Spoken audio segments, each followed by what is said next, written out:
Hey guys, and welcome to the Hobby News. All right, so a new week of fun and adventure with GW, among others. So we've got some Blood Bowl and some Necromunda coming in. So yeah, pretty cool. Yeah, as I've said many times, the sub games get a lot of love, and at least in the last little while that I've been covering it, and these next few models are no exception. It's pretty cool. There's a lot of humor. There's a lot of really nice sculptural details. Everything about it is really cool, and I really look forward to seeing more of this. I think that the sub team are doing a great job of designing out interesting and different models, which really are, I think, starting to become even more, I guess, more interesting than the main games almost.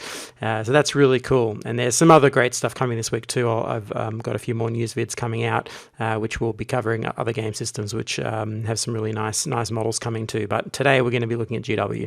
So let's get into it. So Blood Bowl. The only thing arriving with a bigger bang than Barrack Farblast's Bazooka is today's Blood Bowl. Okay, so if you haven't figured it out, this guy's got a bazooka, and it's like a lot of fun. Everything about this is just cool. I love it. I think it's a great addition. I can't remember there being anything like this in the old school version of Blood Bowl. I can't remember there being a rocket launcher, but it looks like this is designed to pitch the ball or something like that. I don't really know, but it's just so good. Who doesn't like a dwarf with a rocket launcher? It's awesome. There's got to be a squat conversion here just waiting to happen. It's just a cool idea, and I think that you can see the love and care into this sculpt. They've tried to make him rocking off his feet. You've got him literally on the back of his foot there. But still kind of, balancing well with the other sculptural forms that are in this. The big plume of smoke as the ball fires out of the rocket. And it's connected to some sort of weird. Well, it looks like it's actually got a rocket behind it or something. I don't know. Maybe that's actually coming from the ball itself. So that's a really interesting design choice. We've got some really fun little elements here. He's got his little precious stones in his beard. What's not to love about this, right? And I think that's great. I think that, we've seen over the last few months, quite a few really great sculpts that are coming to these sub games, especially Blood Bowl and Necromunda. And I think that's a really cool thing because I really enjoy those games, and the more the merrier for that stuff, I think. But this one I can see a lot of people in 40k using. As I said, squats. If you're into squats, this is the conversion possibility for you. You've got your own little rocket launcher there. You just change this out at the front to a missile, and away you go. You've got yourself a squat in the 40k universe. Awesome stuff. So that's what they say about it. We've seen plenty of tall star players and monstrous big guys join the Blood Bowl dugouts lately, so it's a refreshing change that the newest star is a full head and shoulders shorter. Barrack Farblast is a thrower of no small repute, largely owing to, you'd best see for yourself. Yeah, so that must be the way he throws the ball. So he's got to have some good rules for it, right? He's so skilled at blasting the ball out of his cannon that he can accurately on point Hail Mary passes from all the way across the pitch, and his accurate enough to be able to re-roll the scatter dice once per game. He can play for the Halfling Thimble Cup, the Old World Classic, and the World's Edge Super League, which might finally make that dwarf throwing game attainable. Yeah, cool. Okay, so nice little bit of rules in there. He can improve his throw, which is good. I can see dwarf players using this. I don't see why not. This seems like heaps of fun. I mean, just for the sculpt alone, you've got to use it, right? I mean, that's so good. Look at this, great.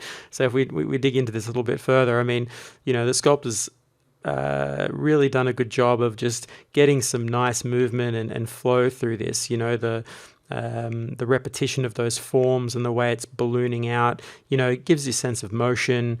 everything about it's really great. I don't see why you wouldn't have this in your team. It just seems like, you'll have net more fun, right? That's there's no question there. It's a bit like goblin teams, the crazier the better, and this looks like they're taking that idea to dwarves as well, which is a really cool thing. So yeah, I don't really have anything bad. Oh, so it is. There we go. So there was a precursor to this. That's cool. That's a very old model. So for those that are young, that probably weren't alive when this model was made, this looks like this is early 90s, I would guess, something like that. It could even be earlier, I'm not sure, but maybe around early 90s. That's really, really cool. So there was a precursor to him. So veteran coaches may remember Barrick's first appearance in Metal from way back in the murky mists of 1988. So yeah, a little bit before 1988, there we go. But don't go digging for your old rulebook. His updated rules are included in the pack alongside a highly detailed new Forge World miniature cast in resin. Okay, so this is a resin cast. All right, so it's not plastic. Okay, cool. Okay, well, that's all right. Looks like all the details are coming out pretty good, so not too bad. But yeah, that's nice that there was an old model. I mean, if anyone's got that old model, I mean, surely you've got to use that in your team, right? Just get the new rules and use the old one. That'd be really good.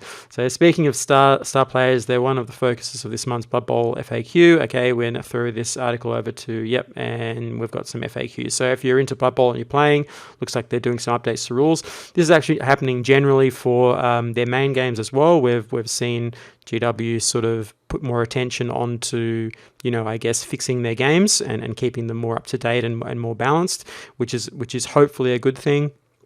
It looks like they're doing that for 40k. They've obviously announced, for those that know, and those that don't, they're going to be doing, I think it's like 3 monthly basically corrections, and bringing out information every quarter to rebalance the game, and as they've said, sort of bring up units that are struggling or aren't seeing play. So hopefully that means that, or at least they imply that, so hopefully that means that they're going to look at codexes and so on, and armies that have model ranges that aren't really doing very well, and try to fix that and bring that more in line. So that'd be really great, and obviously nerf stuff that's a bit too strong.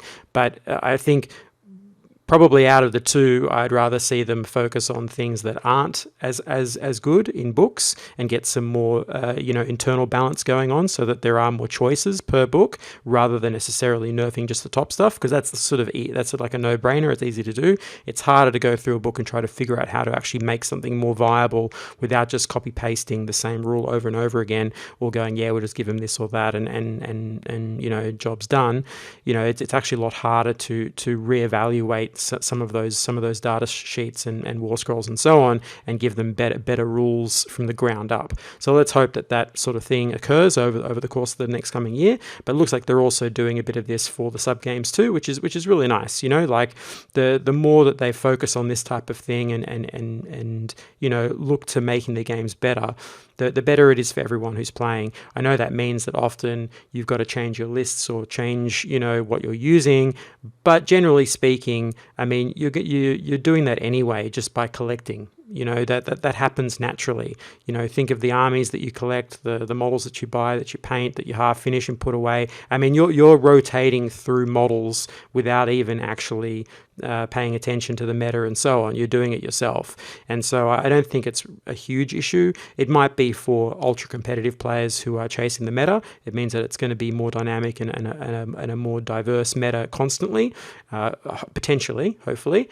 And that might be a problem for the meta chasers. But if you're someone that collects an army anyway, or a collection, like a faction that you just really enjoy, that's probably better for you, because you'll have the additional units that have been sitting on your shelf that aren't good, that are now good in this 3 month period, and then obviously later they might go back on the shelf.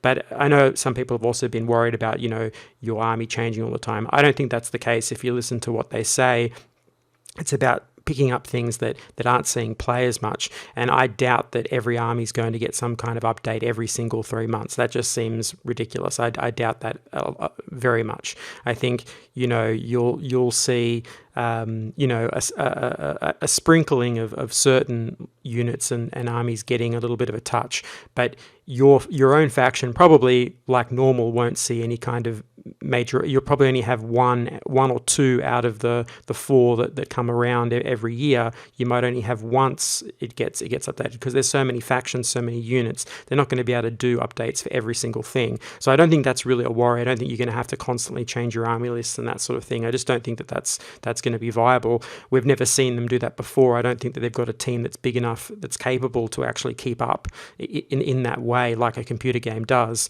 For a lot of other computer games, you see sort of rapid updates, and that's for competitive play. But I don't think you're going to get that with Games Workshop games. I just don't think they've never done it in their entire history. I don't think that that's going to happen this time around. For anyone that's sort of concerned about, sort of a more rapid updating of the game, it'll be great if we just see, like you saw with their first one for 40k, we might get half a dozen changes, that might focus on some units that are struggling, and that might only be in like one or two factions, and then they might do in the next one a couple of factions. So again, you might not see your faction get updated for a couple of updates. So you'll have plenty of time, I think, to paint your models and get out there in tournament play and so on. But anyway, that's my thoughts on that. I won't go too much. I'll be ranting on forever if I start talking about that. So everything's good here. We've got I see we've got some more. Is this new or what's going on here? Okay, Underworld Denizens to start with, something on the pitch. Yeah, okay, cool. All right, is this new? I don't know whether this is new. Let's see. No, I don't think so. This has probably already been released. So anyway, that looks like they're doing some stuff for that one. That's cool. Yeah, awesome. Okay, the main thing to look at, even though these are really funny, the main one we were looking at here was this great guy, and that's really awesome. So yeah, anyway, updates, very positive, right, all around. So now let's take a look at the Necromunda stuff, because this is again a really fun sculpt.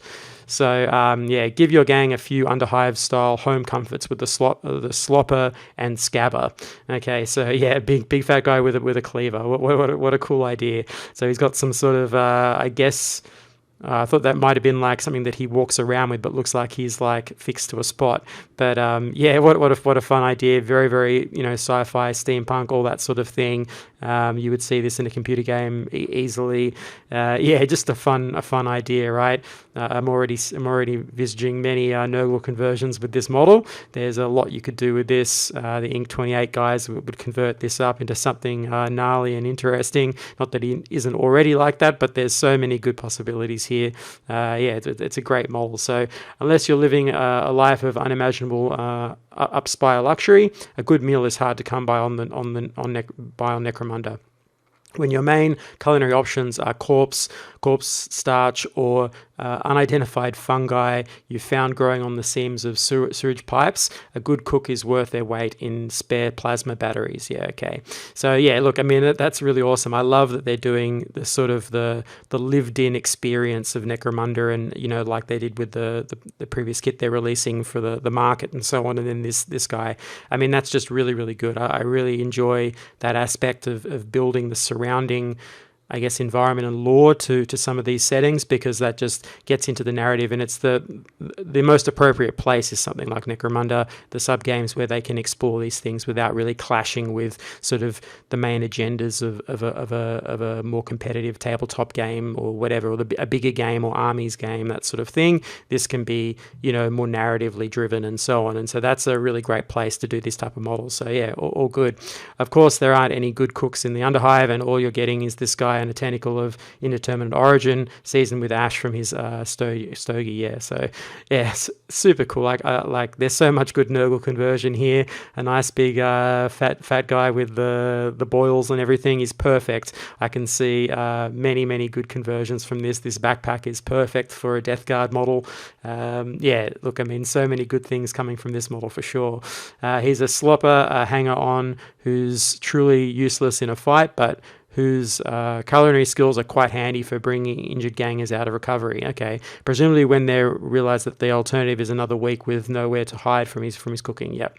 If your gang members have lost their appetite for whatever reason, perhaps they'll perk up with a spot of retail therapy. It's grim down hive, but not so grim that you can't maintain appropriate levels of swag, and that's where the scabber comes in. Okay, so you got your sort of your illegal trader or your fence or whatever that's trading goods, and he's got his little stuff in his jacket. Yeah, that's cool. So yeah, a really great idea. A lot of character. He's got the smile. It's very rare to see a model smile in 40k. This is a rare thing. So this head here is very unique. There's almost no models, I think, that actually smile, as far as I can remember. So yeah, just for that alone, that's a very unique model. So that's really cool. Yeah, a nice sculpt. Whatever passes for style in the dingy recess of the sump.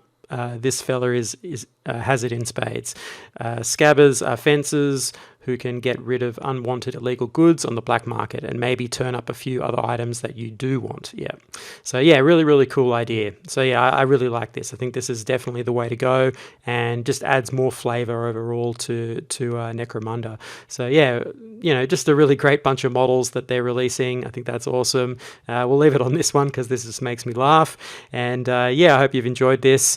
Please hit that like button, subscribe button if you have, and I guess I'll catch you on the next one.